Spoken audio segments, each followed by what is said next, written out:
Au nom de Jésus. Au nom de Jésus-Christ. Ferme tes yeux. Lève-toi.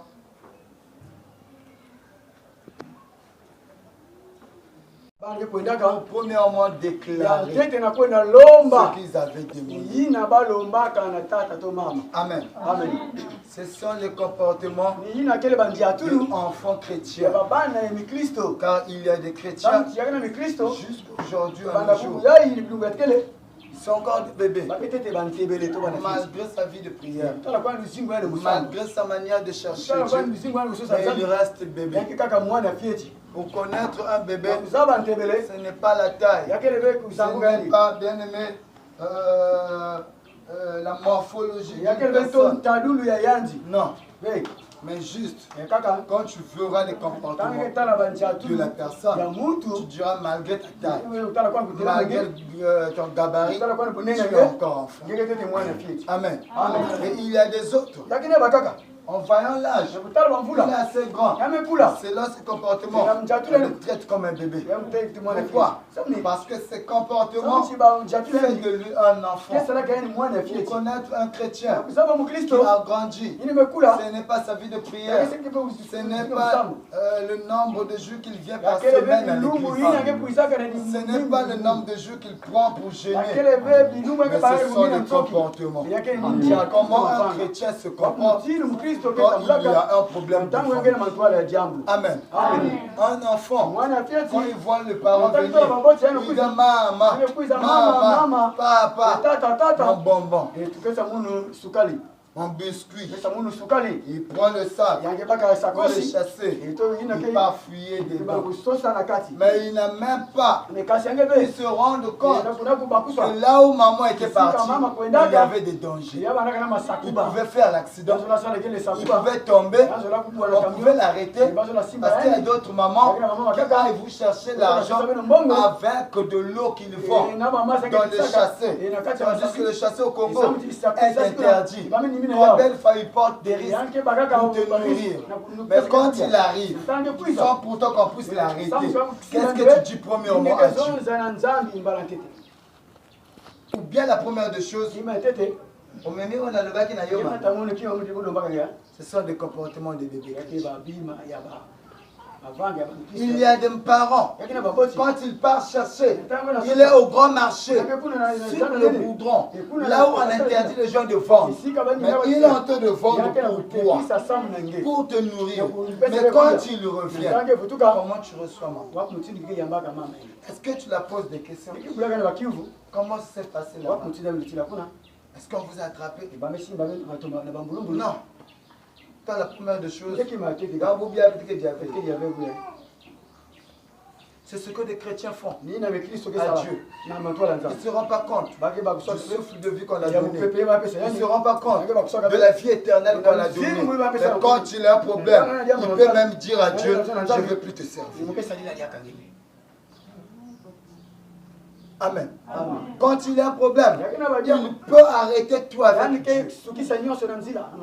Pourquoi? Parce qu'il se dit, est-ce que tu connais combien de fois Dieu te protège? Combien de fois Dieu épargne les dangers que tu vois et les dangers que tu ne vois pas. Et laisse-moi te dire, les dangers que tu ne vois pas est plus nombreux que les dangers que tu vois. Mais il te parle, il te protège. Parfois la personne qui était décédée dans ta famille, ce n'était pas lui qui voulait décéder. Il fallait que ça soit toi. Mais le Seigneur a fait tout pour son alliance avec toi. Il a épargné la mort dans ta vie. Et que soit mon tour. Mais tant que mon tour, est-ce que tu as vu que ça voulait être toi?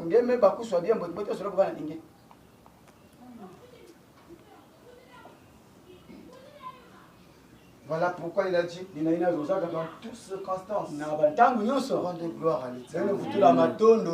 Amen. Qui est ici avec sa maladie?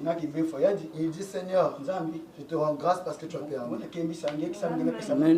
Qui est ici avec la souffrance qu'il est en train de subir dans sa maison, dans sa famille, il est en train de dire, Seigneur, sois loué parce que tu as permis.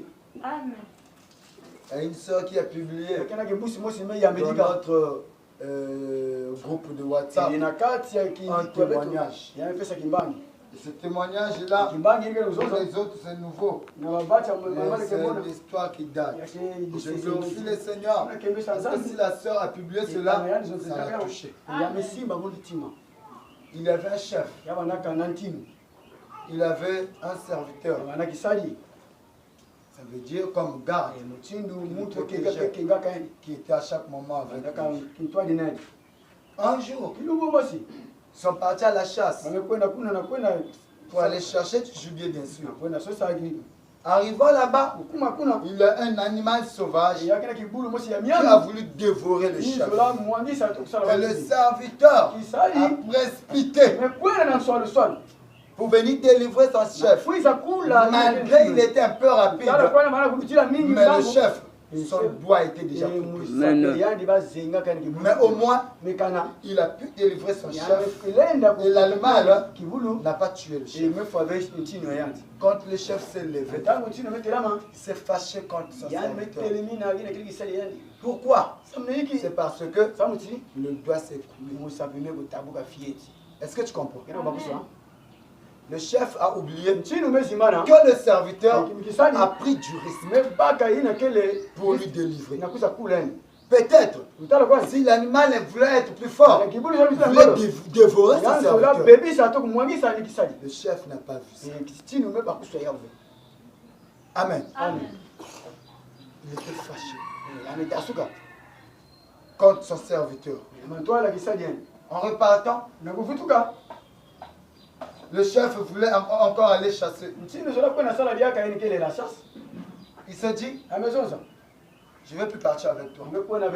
Parce que autrefois, tu étais imprudent. Tu m'avais coupé le doigt. Cette fois-ci, tu vas rester. Mais tu ne resteras pas comme ça.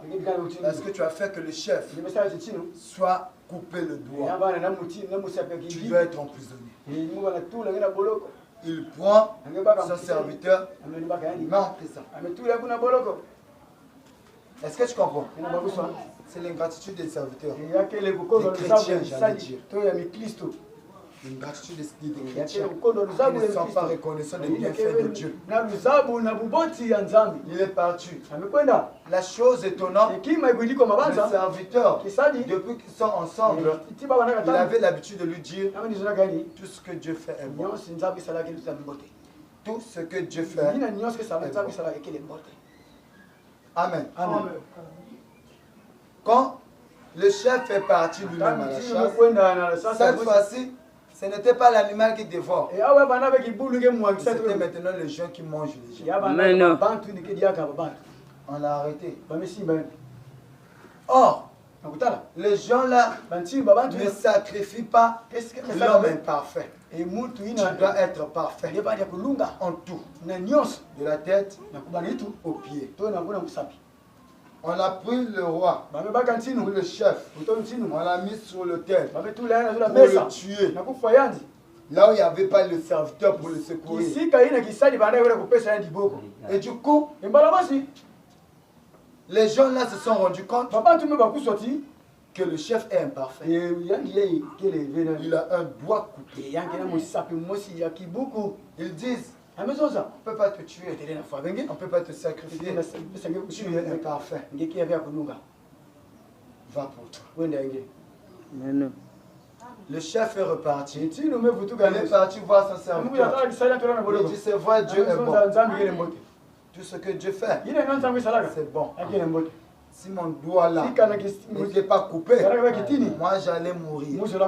À cause de mon doigt là, je suis sauvé. Et il demande la question. Si réellement ce Dieu-là est bon, mais pourquoi il a permis que je puisse te mettre dans une prison tandis que toi tu m'avais sauvé? Il dit oui, il est toujours bon. Parce que si tu ne me mettais pas en prison, on allait partir avec toi. Moi je n'ai pas le temps. C'est fort. Est-ce que tu comprends? Amen. Tout ce que Dieu fait. Amen. Amen. Tu es malade. C'est bon pour Dieu. Amen.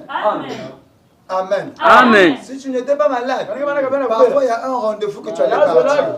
On allait t'empoisonner. Amen. Tu n'étais pas au courant de ça. Mais le Seigneur le savait. Amen. Amen. Il est bon en tout. À 100%. Voilà pourquoi, même si tu perds une personne dans ta famille, dis le Seigneur est bon.